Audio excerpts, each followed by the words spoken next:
Igitondo cyiza, icyumweru cyiza nshuti bakunzi bacu mudahwema kubana natwe umunsi ku munsi. Turabasuje tunabaha ikaze, nizere ko mumeze neza cyane. Rero abaherereye hirya no hino mu bice byose bitandukanye by'aka karere k'ibiyaga bigari, yaba abarundi, abanyarwanda, abakongomani, abanyakenya, abagande n'abatanzaniya ndetse n'abandi bose muri Afurika, abari i Burayi, Amerika, Aziya ndetse n'ahandi, tubazaniye amakuru menshi rero, yaba yavugwa mu mirwano ndetse n'ingabo zisaga 323 z'u Rwanda na 23 ingabo za FARDC zitangaza ko zafashe.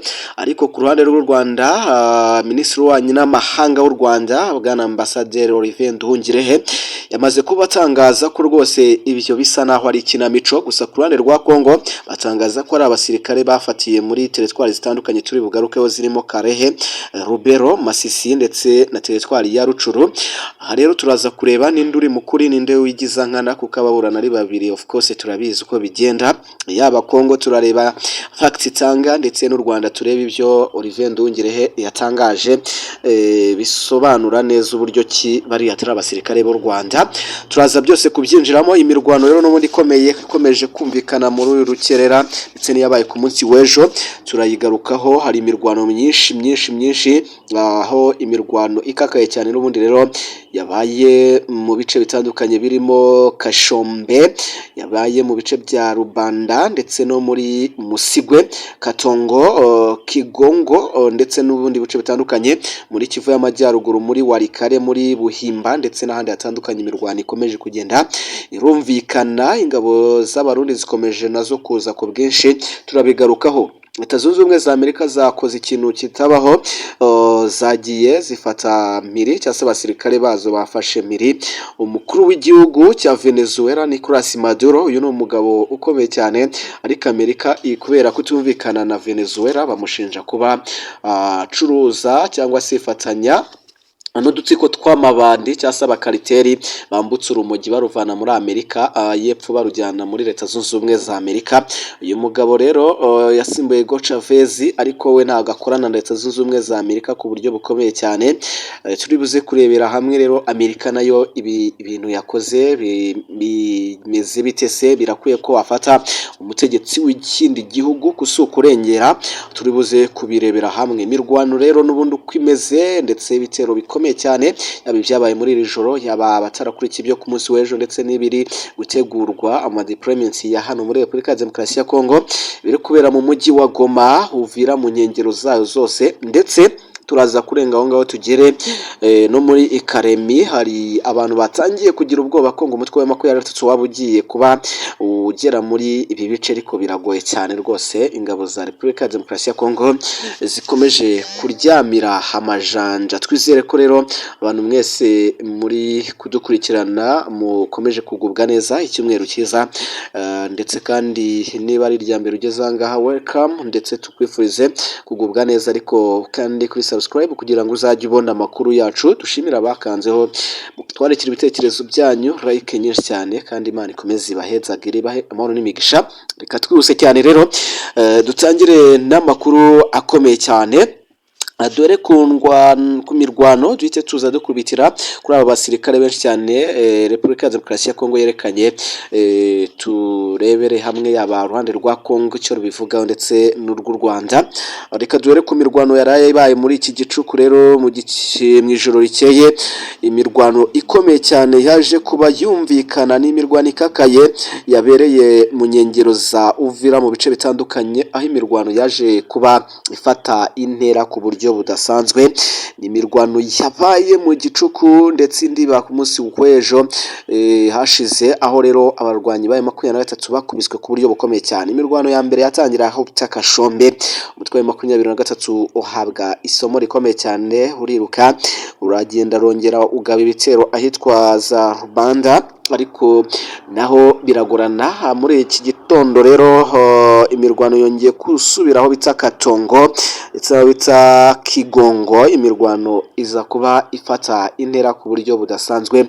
Abarwanyi ba 23 bari bihagazeho, ariko byaje kurangira n'ubundi bakubiswe basubira inyuma rero muri bice bya Katongo, aho intwaro zitari nkeya zaje kuba zifatwa, zaje kuba zamburwa umutwe wa 23. Ingabo z'abarundi rero zikomeje kwigaragaza cyane ku mirongo y'imbere ku rugamba.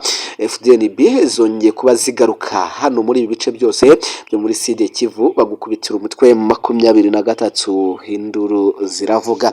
Izi ngabo zakoze akazi gakomeye cyane zifatanyije n'iza FARDC, aho zaje kuba zifata rero abasirikare benshi cyane ku mirongo y'imbere ku rugamba, bifite naho bihuriye n'aba tugiye kugarukaho n'ubundi mu kanya. Ingabo z'abarundi zifatanyije na FARDC rero ziremeza ko zafasha abarwanyi muri utu duce twose ndetse no mu materitwari atandukanye, abarwanyi barenga 323 mu mirwano yabaye. Aba barwanyi u Rwanda rwabahakanye kuko bavuze ko ari abasirikare b'u Rwanda ndetse n'abaye 23 bose hamwe bafashwe. Ku ruhande rero rwa 23 ntacyo barabitangaza, ariko u Rwanda rwabyamaganye, bavuga ko iyo hari ikinamico. Ingabo za Kongo zemeza ko aba barwanyi cyase abasirikare 323 bamanitse amaboko cyase basarendinze, bafatiwe mu bice bitandukanye bikurikira: teritwari ya Karehe muri Sud Kivu, teritwari ya Rubero muri Kivu y'Amajyaruguru, Masisi muri Kivu y'Amajyaruguru, Rucuru muri Kivu y'Amajyaruguru. Nizo teritwari rero bemeza ko zafatiwemo aba barwanyi ndetse ari nabo bamanitse izi ntwaro. Imirwano rero mu gengo yari ikaze cyane rwose, aba basirikare bahisemo kumanika amaboko. Ingabo z'u Burundi, ingabo za Kongo ngo zari zibamereye nabi cyane ku buryo bukomeye, bahitamo kumanika amaboko. Gusa ku ruhande rw'u Rwanda, biciye mu muyobozi cyase muri Minisitiri w'Ububanyi n'Amahanga w'u Rwanda, Ambassadeur Olivier Nduhungirehe, yaje kuba ahakana ibi bintu yivuye inyuma. Uyu ni guverinoma y'u Rwanda rero yatangaje ko abo igisirikare cya Repubulika Iharanira Demokarasi ya Kongo cyerekanye kibita abasirikare ba RDF cyafashe atari bo, igaragaza ko ngo ibyakozwe ari ikinamico. Katurebe uruhande rw'u Rwanda, ese rushingira he rubahakana cyangwa se nize factor rwatanze? Kuri uyu wa gatandatu rero ushize nibwo FARDC n'ubundi yeretse itangazamakuru abantu yise abarwanyi b'abanyamahanga bafatiwe muri ibi bikorwa n'ubundi by'intambara zihanganishije ingabo za Repubulika Iharanira Demokarasi ya Kongo ndetse n'umutwe wa 23, aho rero FARDC ifatanya n'abarundi n'ubundi. Mu bo yerekanye ivuga ko barimo abasirikare 7 b'u Rwanda, barimo uw'ipeti rya majoro n'uw'irya kapiteni ndetse n'abasivili bo mu bihugu byo muri aka karere. FARDC ivuga ko rero ifatwa ryabo barwanyi n'ubundi ari igihamya simusiga ku ruhare n'ubundi rutaziguye rw'ingabo z'amahanga, iruhande n'ubundi rw'imitwe yitwaje intwaro y'iterabwoba ikorera ku butaka bwa Repubulika Iharanira Demokarasi ya Kongo. Yunzemo ko n'ubundi kuba barafatiwe n'ubundi rero ku butaka bwa Repubulika Iharanira Demokarasi ya Kongo, nanone bishimangira ko yashojwe kuri RDC atari amakimbirane n'intambara, ngo yashojwe kuri RDC atari amakimbirane rwose yapfuye kwaduka gusa, ndetse atari amakimbirane yoroheje y'imbere mu gihugu, ko ahubwo ari igitero cyateguwe kinashyigikirwa hanze, hicwa ndetse mu buryo ngo bukomeye amategeko mpuzamahanga. Minisitiri w'Ububanyi n'Amahanga rero bwana Ambassadeur Olivier Nduhungirehe, abinyujije ku rubuga rwe rwa X yahoze yitwa Twitter, yavuze ko nta musirikare n'umwe n'ubundi mu Rwanda wigeze ufatwa n'ingabo za Kongo Kinshasa. Ibi ngibi arabishingira kuki? Yagize ati ikinyoma cya leta kuko nta mipaka kigira. Kinshasa nta musirikare n'umwe wo mu ngabo z'u Rwanda cyangwa RDF wafatiwe muri yombi muri Kongo cyangwa ngo yerekwe itangazamakuru muri icyo gitondo. Ibi ni ikinamico ribi cyane ku buryo n'abaryanditse ubwabo bataryemera, cyangwa se ngo n'abaryanditse rwose ngo ubwabo nabo bataryemera, aho rero Minisitiri Olivier Nduhungirehe yasobanuye ko umwe mu biswe n'ubundi ngo abasirikare ba RDF weretswe itangazamakuru kuri uyu wa gatandatu ari uwo Kinshasa n'ubundi yise Ndayambaje Abuba kuwa 16 Gashyantare 2024 niko atangaza. Wari umuvugizi n'ubundi wa FARDC muri Kivu y'Amajyaruguru ngo Lieutenant Colonel Jerome Njike Kayiko yerekanye n'ubundi ngo amugaragaza nk'umusirikare wa RDF ukomoka ahantu n'ubundi hitwa Kayonza. Ubwo rero n'ubundi yavuze kandi ko Colonel Njike Kayiko nabwo ngo